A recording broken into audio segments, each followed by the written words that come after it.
Hi there, what's up? In this video, I'll give you a quick guide on how you can save Google Sheets as a PDF.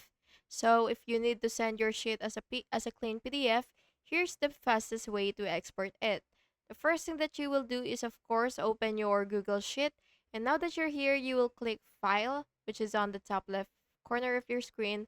And now that you're here, you will just have to look for the download option. So it's right here.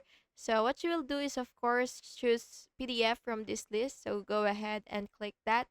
And now that you're here, you will just have to adjust your paper size, the orientation, the scale, the margins, and all that stuffs. And once you're satisfied, you will just have to click export, which is right here.